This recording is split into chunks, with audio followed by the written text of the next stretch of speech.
สบายดีทุกคนสบายดีพ่อแม่พี่น้องหมดทุกคนเนอะพบกับพลอยซองจากสาวผู้ไทยทุกคนมื้อนี้เฮาว่าจะตำมะฮุ่งทุกคนเอามาเบิ่งผักบงอยู่หน้าบุญมาพี่แหละเอามาเบิ่งผักบงน้ำก็แห้งแล้วมันปรุงไหม้แล้วทุกคนพอดีก็แค่บ่มันยอดน้อยๆแต่ทุกคนคือสิมันแบเฮามากิน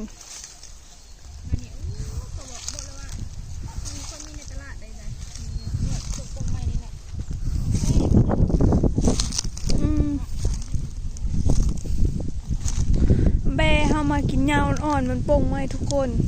อะไรอย่างนี้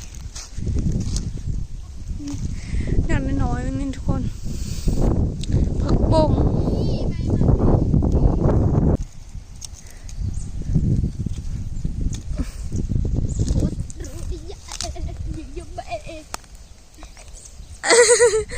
คือการแสดงได้เธอเป็นอะไรอ่ะ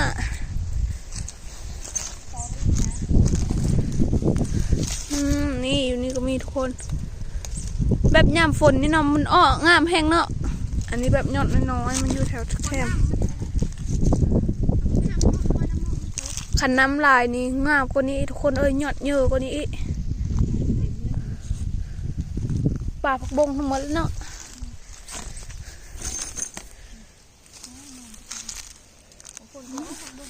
มันน้ำมันแห้งอะไรมันเกิดตามธรรมชาติเอาไว้มาปล่อยกันนี้ประมาณอย่างนี้แหละอยู่โซนอยู่เผื่อกับบิมี่แล้วเนาะอยู่โซนนะแบบมันมีแต่ผักบงอันนั้นนะฮาปุ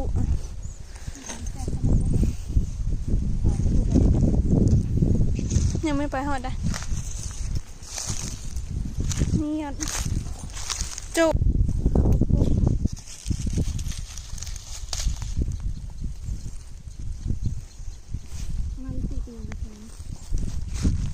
นี่ทุกคนเขาเอาพักบงแล้วก็เขาสิมาเอามะบกมะมงแล้วกันทุกคนเอ้ย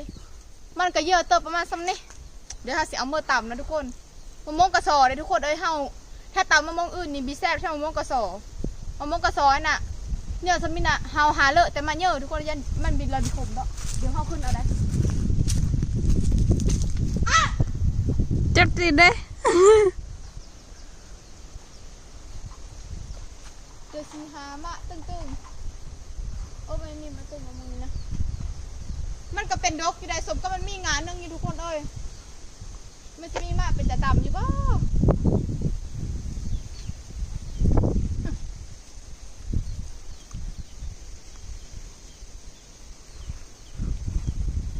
มีมะเยอะมาตื่นจัดเอ้ยเป็นแต่ต่ำอยู่ดอก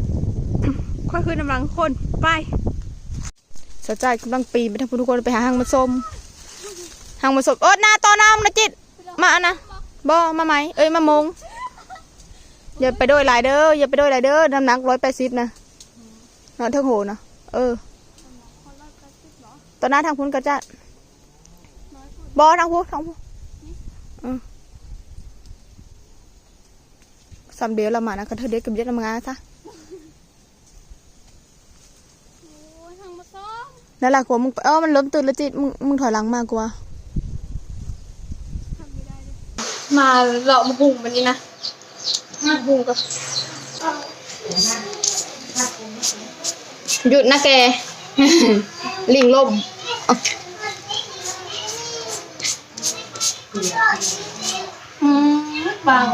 บางคิดว่ามันละพอได้สุดท้ายได้หลอกหมดเลยก็หลอกไม่หลอกเลยก็ต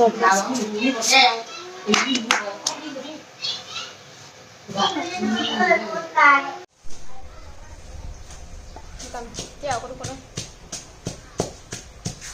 จัดตัวหุ่นเลยแต่ตัวหินเดือดตึกเปิดไ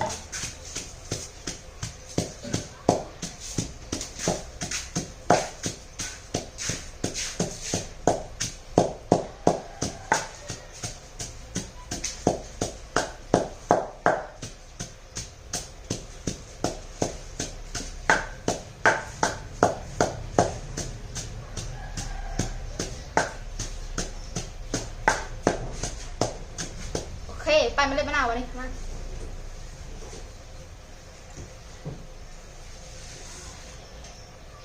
พี่เหลือแล้วถ่ายอันนี้ก่อน หน้าผาปัดไปว่าปัดเสื้อโทยตะกุมาก็ได้สมองเบลอมาฉันนั้น ถึงบ้านเลยนะ เพลงที่ฉันแต่งขึ้นมาเอง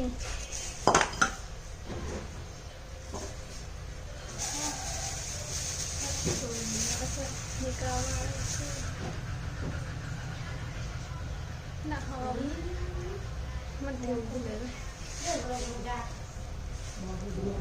เราได้เย็นดอก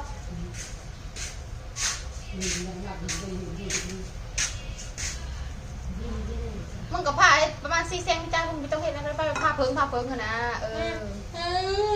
ลูกเขาเยอะกินแล้วจ้ะ มันคล้าย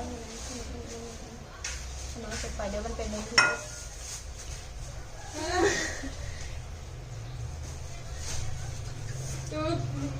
ตำกล้วยที่นี่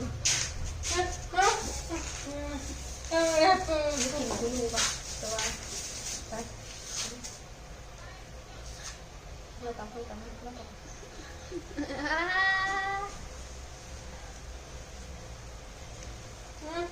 ชิลล์ไ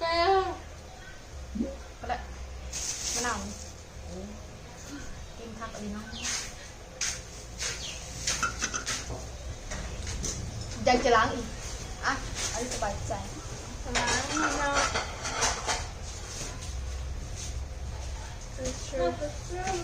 ไป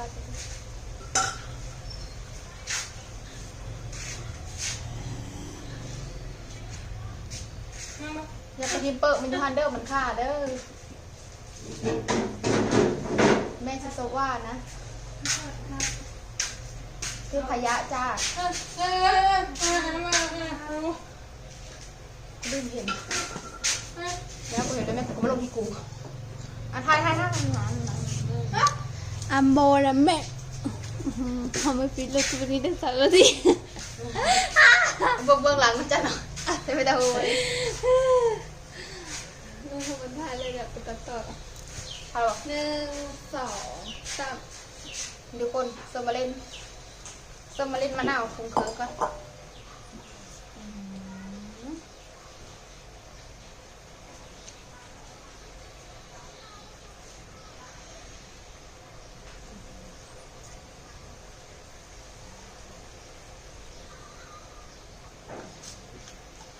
คอยก่อนตำกล้วยนี่ทุกคนเยังกินอยู่แต่ว่าคอยยังไม่เคยตำนะเคยแบบกินกับส้มกับคนนั้นเดี๋ยวเคยตำกล้วยนี่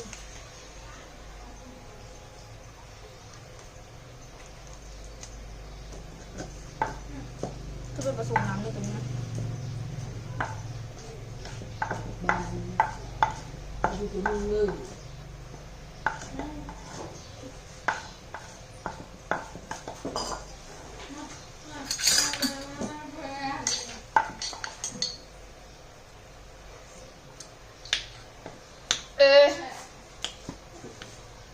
เป็นนั่นเลย แซ่บจอบีหวานนิดนึงเพราะว่าครับ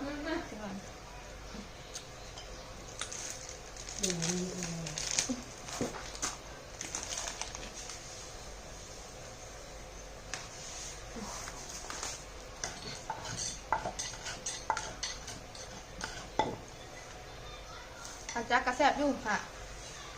ไม่ทันแล้ว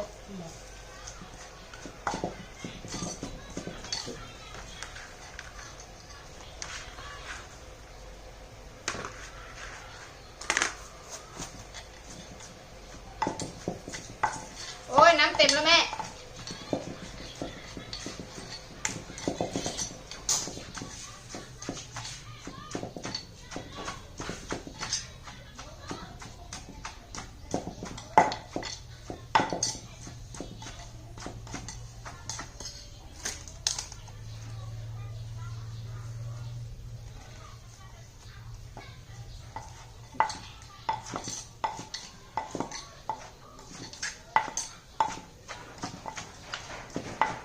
อาจารย์ต้องลงให้ด้วย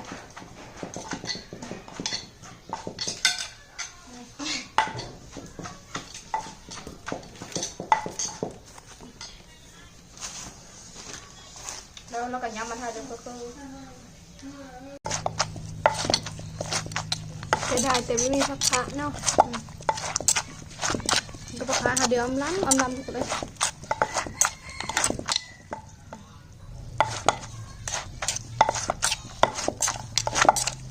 ข้าวผู้ทายกินก็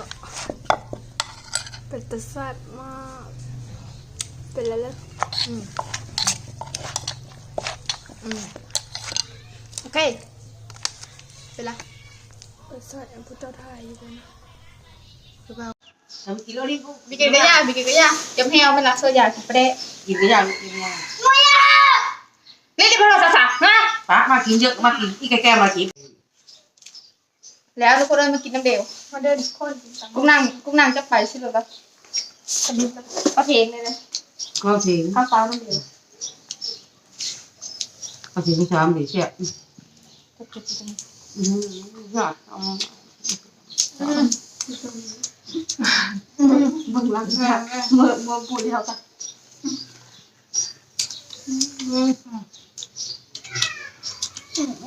เขาเมื่อกับคุณมาไหนมา เนี่ยตั้งกินนะ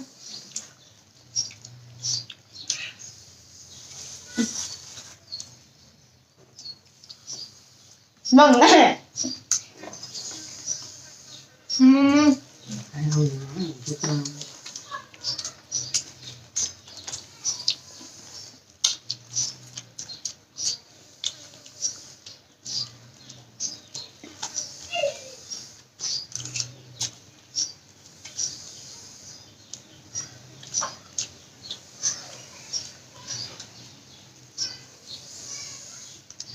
ไปดอกยาเป็นกินเลยมีมาเหื่อยใช่ไหม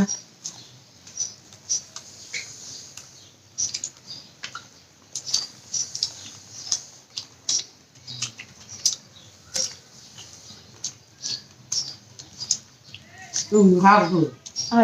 นอนอุ้มจนไปจนมาใช่ปะ เพราะว่ามันมีคนไปเห็น ว่าขนาดข้าวไม่รู้ ลูกมึงดูเอาไป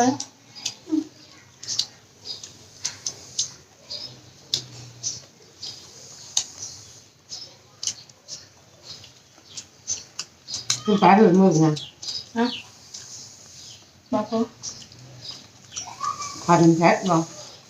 คือทักเขาไม่เหมือนเลย อันนั้นก็แรงไอ้เนาะแรงดีเนาะเป็นยัง กับซิโบนะพาซิโบนะ เขาฟังอยู่บ้างอยู่ก็มันแรง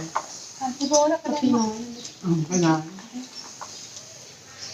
ก็ปิดแล้วพาซิเดน แรงนี่คืองาน ทุกคนถ้าคุณชุดที่เป็นแฮปปี้คนทำ มีแรงว่าแล้วไงจับมือมือดี มาละ งอมเชื่อนะ ทุ่งเล็กหา ไปหน้านะ กินละ ไปมีน้ำไหม น้ำเหมือนน้ เดี๋ยวความหางมันรับสิ่งที่หลาย ต้องโป่งไป ำร้อย